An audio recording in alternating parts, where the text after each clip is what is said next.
오늘 이 시편 23편 말씀을 제가 기도하고 계획한 지는 한 3주 동안 계속해서 깊이 있게 말씀을 좀 나누길 원합니다. 그 3주 동안 이 말씀이 외워지길 축복합니다. 그래서 정말 이렇게 턱 건들며 이용하는 회복자신 계속 그 말씀이 3주 동안 우리 마음판에 새겨지고 우리 입술로 고백되어지고 또 찬송으로 불려질 수 있기를 축복합니다. 나무의 시편 23편 이 찬양이 정말 마음에 위로가 되고 잔잔하고 참좋은 그 말씀 그대로를 찬양했거든요. 그걸 계속 들으면서 함께 고백하고 또 나눴던 말씀을 기억하면서 계속해서 나의 정체성 또 하나님 그 목자 되신 하나님을 바라보는 우리가 되기를 축복합니다. 이 시편의 제자는 우리가 너무나 잘 알듯이 다윗이죠.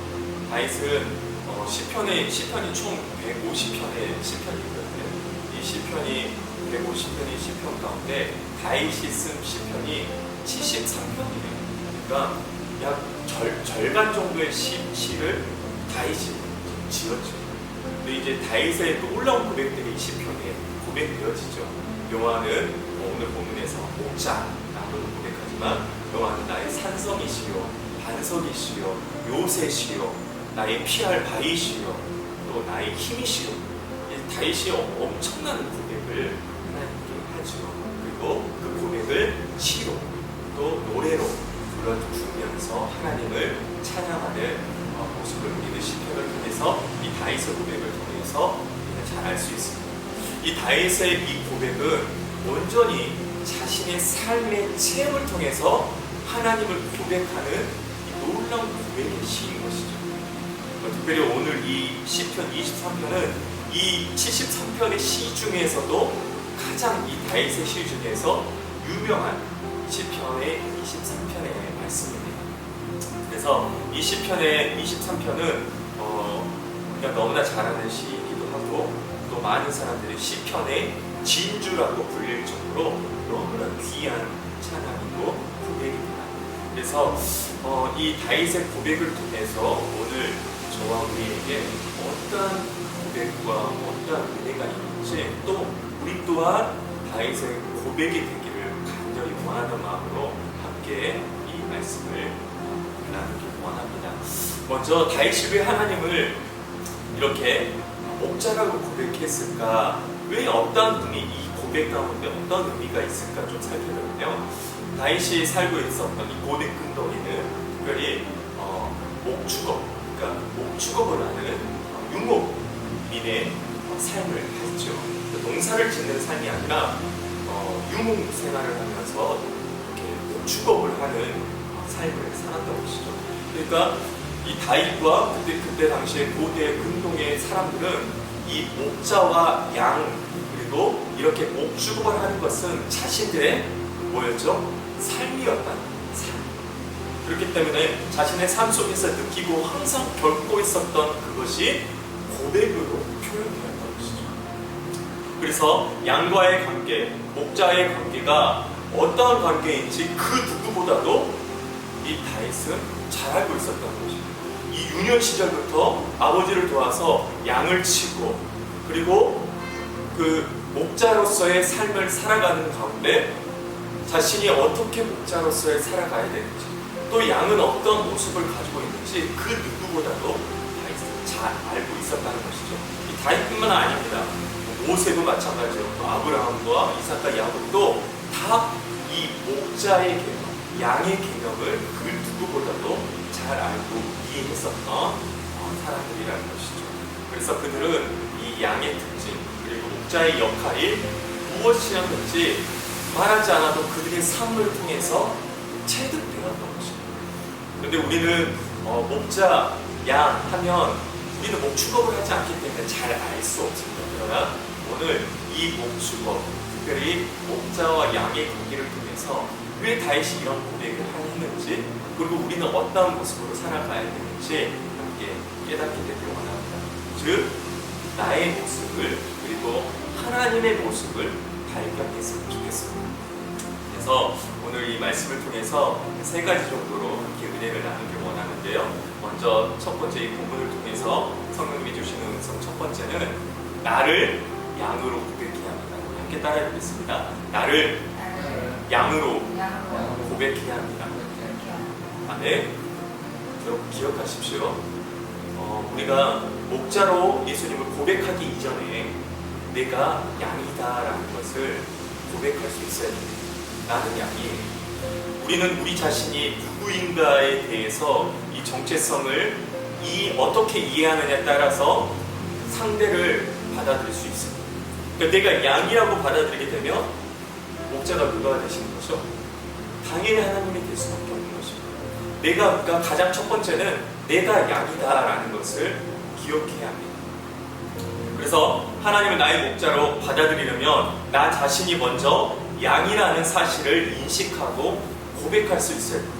늘 우리는 연약합니다. 부족합니다. 저는 양 같아서 하나님 너무나 그를 칠 때가 또 엉뚱한 길로 갈 때가 많습니다 라는 고백을 우리는 해야 한다는 것입니다.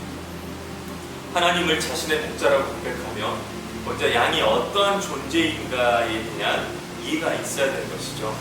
여러분 양을 한마디로 말하면 무능한 존재예요. 무능한 존재. 아무것도 할 수 없는 존재가 뭐라고요? 양이라는 겁니다. 양, 나 자신. 너무나 무능한 존재. 그래서 양은 전적으로 무능합니다. 아무것도 할 수 없는, 아무것도 못하는 존재가 양입니다. 스스로 살아남을 수 없는 존재가 양입니다. 양이 안전하게 살아가려면 목자의 도움이 없이는 살아갈 수 없습니다.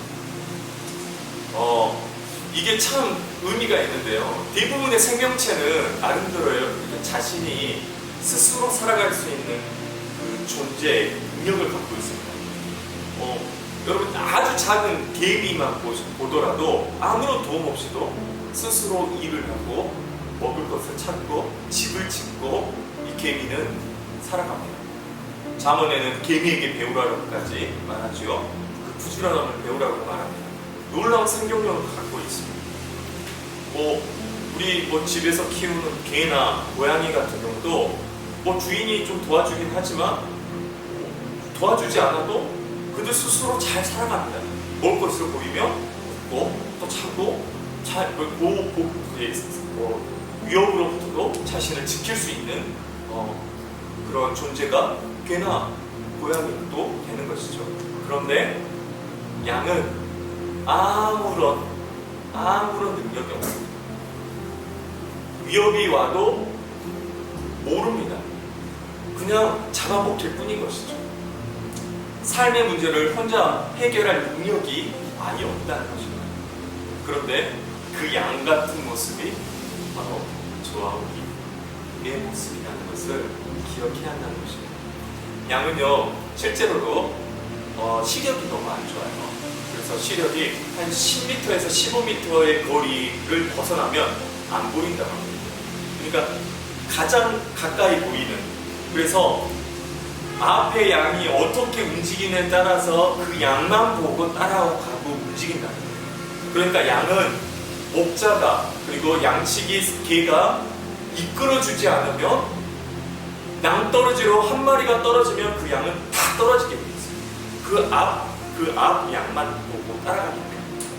그러니까 앞이 보이지 않는, 정말 누가 이끌어주지 않으면, 채찍질 해주지 않으면, 소리를 쳐주지 않고 휘파람을 불어주지 않으면 따라갈 수 없는 존재가 양이라는 것입니다.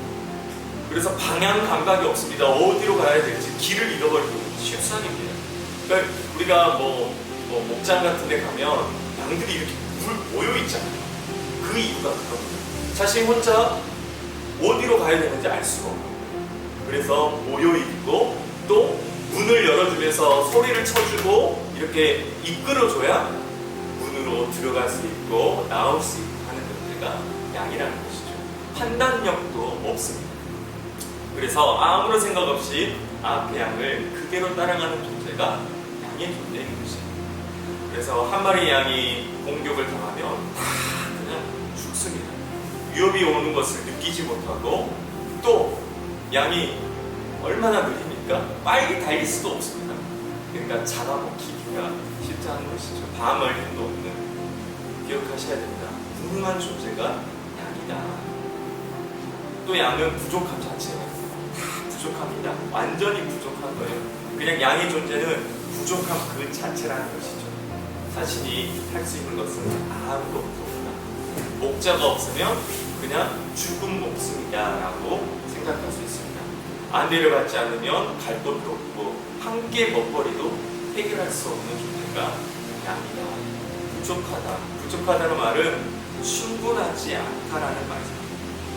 그래서 양은 아무것도 할 수 없는 부족하고 무능한 존재가 양이다.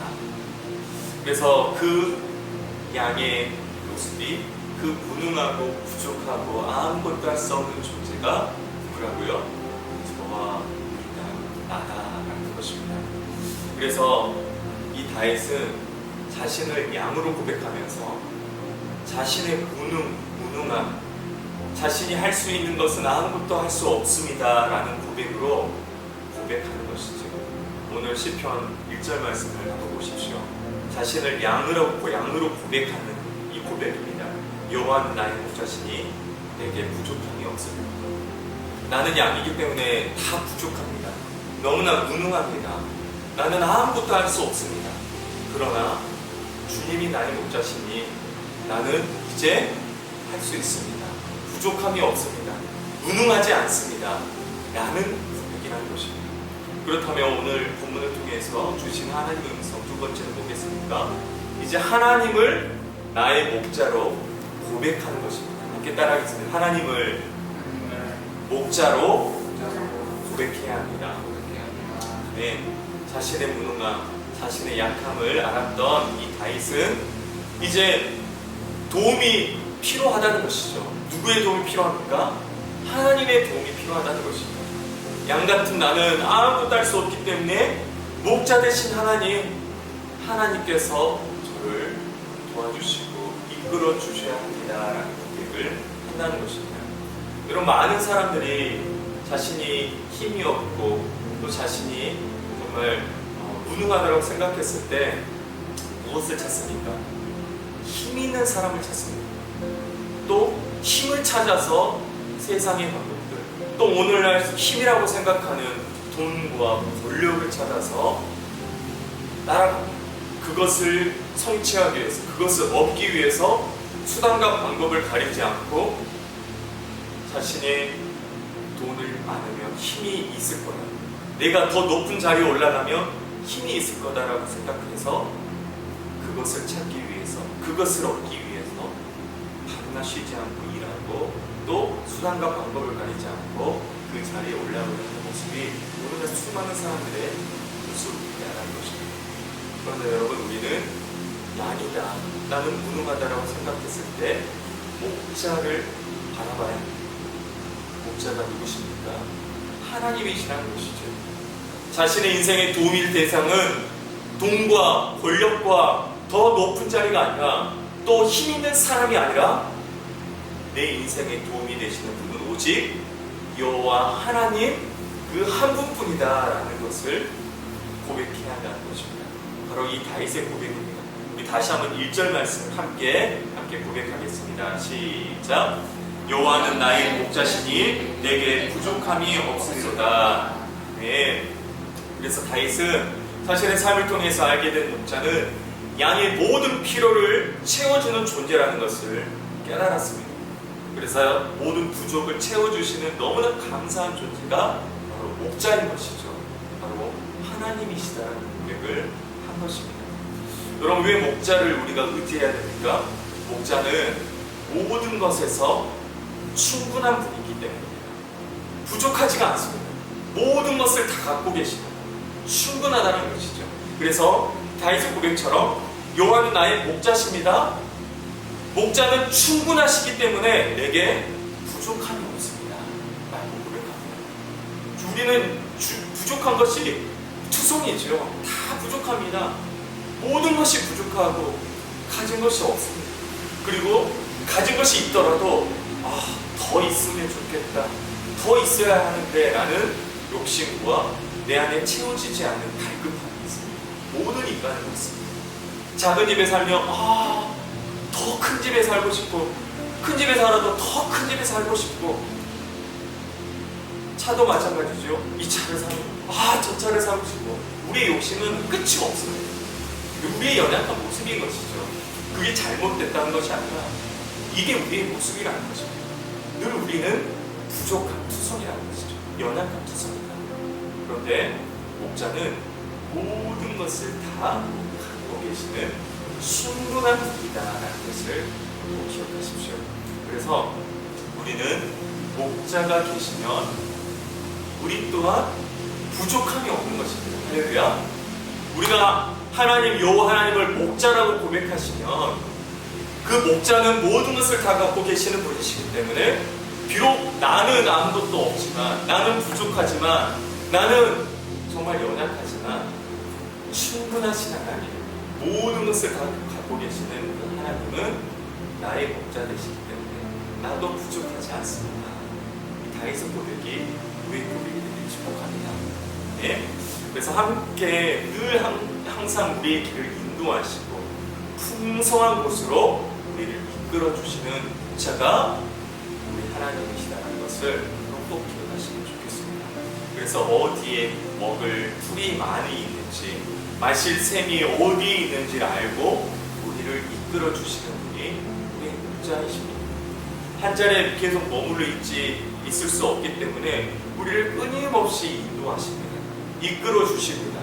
더 좋은 곳으로, 더 많은 곳으로, 더 풍성한 곳으로 우리를 이끌어 주신 분이 하나님이시라는 것입니다. 여러분, 정말 우리의 삶을 계속해서 점검해 보십시오. 또 우리의 앞길을, 여러분, 우리가 이제 가야 할 그 하나님 내시는 길 가운데 우리가 한번 그 길을 어떻게 나아가야 될지를 고민해 보십시오. 내가 가려고 하면 부족하고 연약하고 우리는 주저앉고 때로는 어떤 공격으로부터 우리는 잡아먹힐 수도 있습니다. 그러나 그의 목자이시는 하나님께서 우리를 가장 좋은 길, 가장 풍성한 곳으로 이끄시고 인도하신다는 것을 믿으시기 바랍니다. 그래서 아무것도 할 수 없는 양이 이제 목자만을 따라가게 되면 다 안전하고 풍족하게 나아갈 수 있는 것입니다. 그래서 목자는 자꾸 양을 한 자리에 모아서 안전하게 살게 하는 것입니다. 양이 걸음이 더딜수록 목자는 계속해서 소리를 외칩니다. 또 소리를 칩니다. 때로는 막대를 가지고 머리를 툭툭 때리면서 그 길로 가면 안 된다고 머리를 때리기도 합니다. 목자를 보십시오. 지팡이를 가지고 있잖아요. 지팡이를 가지고 양들을 치는 것을 볼 수 있습니다. 그리고 소리를 지르고 휘파람을 불면서 양을 이끌어가는 것이죠. 우리의 모습을 보면 우리는 너무나 무능하고 연약하기 때문에 때로는 이 길로, 엉뚱한 길로 벗어나려고 하고 또 나아가려고 하는 그때 목자가 툭툭툭 치면서 그게 아니야, 그 길이 아니야, 그곳으로 가면 안 돼, 그것은 낭떠러지 간다, 그것은 늑대가 많은 위험한 곳이란다 라고 우리를 치시는 것이죠. 그리고 안전하고 풍성한 곳으로, 부족함이 없는 곳으로 우리를 이끌어 주신다는 것을 꼭 기억하십시오. 그래서 목자의 음성을 듣고 따라가기만 하면 사망의 길로 가지 않고 우리는 생명의 길로 나아갈 수 있게 된다는 것입니다. 뿐만 아니지요. 때로는 다리가 다치고 넘어지고 쓰러져 있을 때 목자는 어떻게 합니까? 고쳐주는 것이죠. 목자가 양이 쓰러져 있고 양이 다리가 다쳐서 넘어져 있을 때 버리고 오는 목자는 한 명도, 한 사람도 없어요. 양을 어깨에 들쳐내고 양을 데리고 와서 다리를 감싸주고 다친 곳을, 상처를 이렇게 싸매어주는 것이 목자라는 것이죠. 우리의 아픔과 우리의 상처까지도 싸매어주고 또 치료해주시는 분이 바로 목자다라는 것을 기억하셨으면 좋겠습니다. 그래서 양의 모든 필요를 채워주시는 좋은 목자가 하나님이시다. 바로 우리는 예수님께서는 또 이 좋은 목자를 자신을 선한 목자라고 표현합니다. 선한 목자라는 참으로 좋은 목자인 것이죠. 양에게 참으로 좋은 목자는 양의 모든 필요를 알아서 채워주는 목자가 참 좋은 목자, 선한 목자이죠. 모든 것을 다 알고 있습니다. 목자가 저 양은 저게 부족해, 저 양은 저게 뒤쳐져 있어, 모든 것을 다 알고 그 양의 필요를 따라서 채워주고 끌어주고 이끌어주는 것이 이 선한 목자, 좋은 목자인 것이죠. 만약에 쓰러져 있고 버려져 있고 이렇게 뒤쳐져 있는데 내버려 둔다면 좋은 목자는 아니겠죠. 그런데 선하신 목자는 그 쓰러져 있는 양, 그리고 뒤쳐져 있는 양의 모든 필요, 저 양이 목이 마른지, 저 양이 배가 고픈지를 다 알고 그 양의 필요를 모든 것을 다 채워준다는 것입니다. 예수님도 마찬가지인 것이죠. 우리 스스로는 알지 못하는 우리의 공허함, 또 우리의 부족함을 예수님은 다 알고 계십니다. 미리 준비하고 계십니다. 그리고 예수님의 그 십자가는 완벽한 그 사랑을 우리에게 나타내 주신 것이죠. 저에 대해서 누가 잘할까요? 천세형 사부가 잘할까요? 저희 부모님이 잘할까요? 하나님이 가장 잘하시는, 하나님께서 우리를 가장 잘하시는 것이죠. 그래서 예수님은 자신을 이 제자들에게 소개하면서 선한 목자라고 이렇게 고백했는데, 이 좋은 목자, 선한 목자는 양을 잘 아는 목자예요. 양을 잘 아는, 양의 이름, 양의 머리끝까지 세시는 분이 나의 목자, 나의 하나님, 나의 예수님이시다라는 것입니다. 요한복음 6장 55절에는 이렇게 말씀합니다. 내 살은 참된 양식이요 내 피는 참된 음료다. 예수님께서는 양을 위해서 자신의 이 살과 피를 찢기시고 흘리시기까지 우리에게 주셨다는 것입니다. 그 선한 목자 되시는 주님이 우리 주님이시다라는 것입니다. 그래서 요한복음 10장 11절부터 15절의 이 말씀에는 자신을 선한 목자라고 표현하면서 자신은 양을 위해서 목숨까지 아끼지 않는다라고 말씀하신 것입니다. 양을 위해서 자신의 목숨을 희생하면서, 늑대와 싸워가면서, 곰과 싸워가면서 희생하면서 양을 지키고 양의 생명을 지키시는 그 예수님이 우리 목자 되신다라는 것입니다. 마지막 세 번째는 이제 조금 더 구체적으로 우리가 말씀을 보기 원하는데요. 이 여호와 하나님, 나의 목자, 여기에서 우리는 목자를 나의 목자라고 고백할 수 있어요. 나의 목자 한번 따라해보겠습니다. 나의 목자. 할렐루야. 이것이 그냥 3인칭으로 저 멀리 계시는 목자, 그냥 목자 되시는 하나님 목자이십니다 라는 고백보다 더 가깝게, 더 친근하게 우리는 고백할 수 있습니다. 나의 목자이십니다. 나의 목자이십니다. 그래서 나의 목자라는 고백을 이 다윗은 한 것이죠. 여호와는 나의 목자이십니다. 이 고백이 정말 너무나 소중합니다. 여러분, 우리가 자녀들을 키우면서 자녀를 잘 안다라고 생각하잖아요. 자녀의 모습, 각자 또 이렇게 자라오면서 이 아이가 변화가는 모습들, 또 내성적인 성격도 달라지죠. 그리고 어떤 친구를 어떤 선생님 만나에 따라서 이 아이가 달라지고, 그러나 그 어떤 사람들보다는 부모가 잘 알겠지. 내 자녀의 이름을 부모가 지었고 그 자녀의 이름을 불러가며 기도하며 우리 자녀를 아낌없는 사랑으로 키우고 있습니다. 친자리 마늘자리 이렇게 갈아 누이면서 우리 자녀를 키우지요. 우리는 자녀를 너무나 잘 알고 있습니다. 그런데 우리 하나님께서는 그 자녀를 또 저와 우리를 그렇게 키우시고 기르시고 또 우리를 이끄시는 나의 부모와 같은 나의 목자가 되신다는 것을 꼭 기억하셨으면 좋겠습니다. 그래서 하나님은 나의 모든 것을 아시는 좋으신 선하신 목자가 되십니다. 나의 아픔, 내가 말할 수 없는 나의 상처와 아픔과 나의 모든 허물까지도, 나의 그 고통까지도 우리 주님은, 나의 목자는 다 알고 계시고 함께 슬퍼하시고 함께 옆에서 손잡아 주시고 인도하시고 이끌어주고 계신다는 것을 반드시 기억하시기를 축복합니다. 그래서 예수님은 양의 이름까지 안다라고 말씀하십니다. 요한복음 10장 3절에는 이렇게 말씀합니다. 문지기는 그를 위하여 문을 열고 양은 그의 음성을 듣나니 그가 자기 양의 이름을 각각 불러 인도하여 내느니라.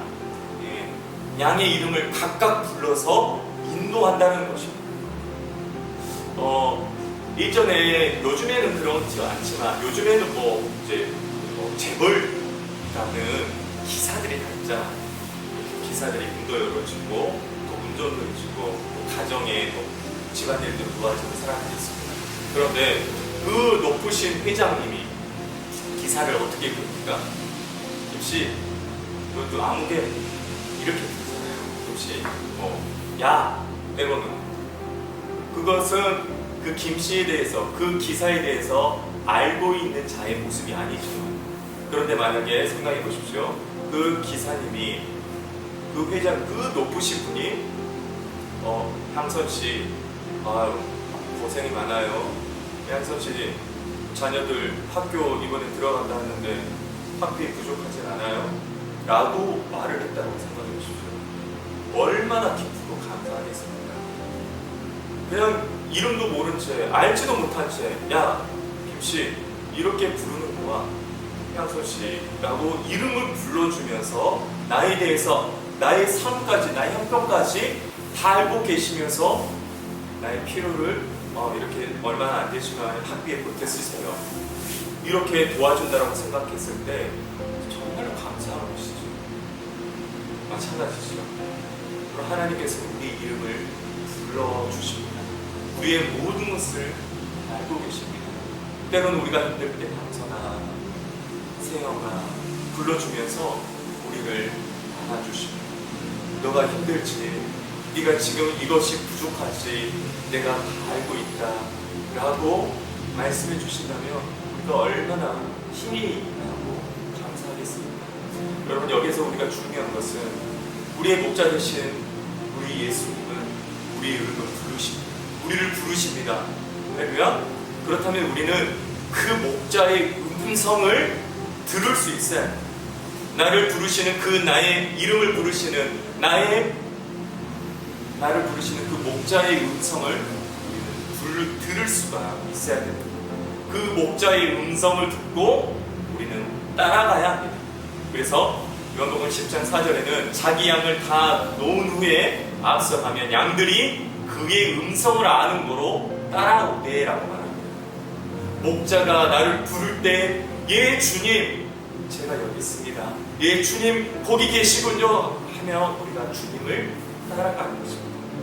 우리는 그 목자의 음성을 듣고 따라갈 수 있어야 된다는 것입니다. 우리 목자가 되시는 그 예수님께서는 양을 위하여 목숨을 버리시기까지 우리를 책임져 주신다는 것을 꼭 기억하십시오. 많은 사람들이 자기의 자신을 자기가 가장 잘한다고 생각합니다. 그래서 자기의 방법대로, 자기 힘으로, 자기의 지식으로 살아왔던 방법으로 그 어려움과 또 삶을 살아가려고 합니다. 그런데 그거는 다 실패로 끝납니다. 다윗은 자신의 존재를 깨달았습니다. 나는 아무것도 할 수 없습니다. 나는 무능합니다. 내가 보니까 저 양은 목자가 없이는 아무것도 살아갈 수 없는 연약한 존재인 것을 깨달았습니다. 저는 저와 같은 양입니다 라고 다윗은 고백합니다. 나는 부족합니다. 나는 연약합니다. 그렇기 때문에 요 하나님이 목자이십니다. 그 목자 되시는 하나님인 모든 것을 다 가지고 계시고 충분하신 분이시기 때문에 내가 그 목자 되시는 요 하나님만을 따라가겠습니다. 그 목자이신 하나님은 나의 목자이십니다. 나의 하나님이십니다. 우리가 그렇게 고백할 수 있기를 축복합니다. 이 다윗의 고백처럼 여호와는 나의 목자시니 예수님은 나의 선한 목자시니 내가 그 주님의 음성을 듣고 내가 따라가겠습니다. 그 주님은 나를 위해서 모든 것을 다 주시는 분이십니다. 자신의 생명까지도 아낌없이 내어 주시는 분이십니다. 그렇기 나는 부족함이 없습니다. 나는 넉넉합니다. 나는 충만합니다. 모든 것이 예수 그리스도 안에 있으므로 나는 충만합니다. 나는 풍성합니다. 그렇게 고백할 수 있는 저 우리 모두가 되기를 축복합니다. 할렐루야.